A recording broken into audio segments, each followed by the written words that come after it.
దేవరాజిరెడ్డి లొంగుబాటు, DGP ఎదుట Maoist కీలక నేత సరెండర్, వారితో పాటు మరో 18 మంది నక్సలైట్లు సైతం. భారీగా అత్యాధునిక ఆయుధాలు అప్పగింత, వారిలో Israel weapon Tavor CQB, America weapon Colt rifle, helicopter shots, 20 లక్షల నగదు సైతం. దేవుజీ సమాచారం లేదు, Kankanala Rajireddy.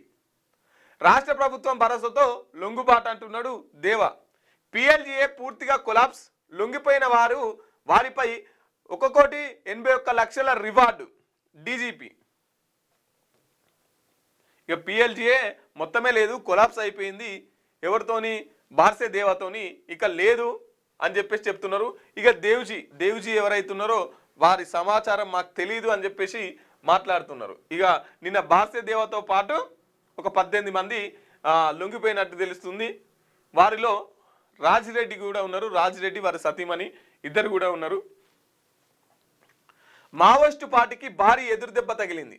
Party People's Liberation guerrilla army battalion 1 commander Barsedeva alias Sukka, Telangana రాష్ట్ర కమిటీ సభ్యుడు కంకనాల రాజిరెడ్డి, ఆయన సతీమణి అడ్లూరి ఈశ్వరి అలియాస్ రామ్కోతో పాటు 18 మంది మావోయిస్టులు తెలంగాణ డీజీపీ శివధర్ రెడ్డి ఎదుట లొంగిపోయారు. వారిని శనివారం మీడియా ఎదుట ప్రవేశపెట్టారు. లొంగిపోయిన వారిలో పిఎల్జీఏ 1st బెటాలియన్ 10 మంది, TSC 3, ఎస్ఎస్జెడ్బి 2, Dandakaranya special zone committee 5 ఉన్నారు. వీరి నుంచి 48 మౌంటెడ్ ఎల్ఎంజీ ఆయుధాలు స్వాధీనం చేసుకున్నారు. ఇంత భారీ ఎత్తున అధునాతన వెపన్స్ స్వాధీనం చేసుకోవడంలో దేశంలో ఇదే మొదటిసారి. పెద్ద ఆయుధాలు కూడా వీళ్ళు స్వాధీనం చేసుకున్నారు. దేశంలో ఇదే మొదటిసారి. ఇక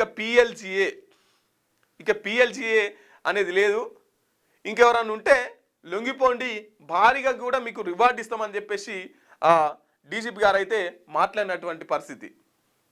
ఇక ఆయుధాలు, హెలికాప్టర్ షాట్స్, పెద్ద ఆయుధాలు, ఆ ఆయుధాలు కూడా నిన్న తీసుకొచ్చి అప్పగించడం జరిగింది. తెలంగాణ నుంచి మిగిలింది 17 మంది మావోయిస్టులే. కేంద్ర కమిటీలోని 7గురిలో 4 తెలంగాణకు చెందిన వారే. 14 మంది మావోయిస్టులు మృతి. బస్తర్ రీజినల్ ఏరియాలో 2 ఎన్కౌంటర్లు. ఇక తెలంగాణ నుంచి మొత్తం మిగిలింది ఒక 17 మంది ఉంటారు. దాంట్లో కేంద్ర కమిటీలోనే ఒక 4 ఉన్నారు. సో వారు కూడా లొంగిపోతే బాగుంటుందని కోరుకుంటున్నారు. మీకు వార్తలు రాయడం, విశ్లేషణ చేయడం వచ్చా? అన్యాయాన్ని ప్రశ్నించడం తెలుసా? ఇంకెందుకు ఆలస్యం? క్యూ న్యూస్ మిమ్మల్ని ఆహ్వానిస్తుంది. ఉమ్మడి ఆదిలాబాద్, వరంగల్, కరీంనగర్, నిజామాబాద్, ఖమ్మం, మెదక్, రంగారెడ్డి, హైదరాబాద్, మహబూబ్ నగర్ జిల్లాలకు రిపోర్టర్స్ కావాలను సంప్రదించవలసిన ఫోన్ నెంబర్ 8688926084.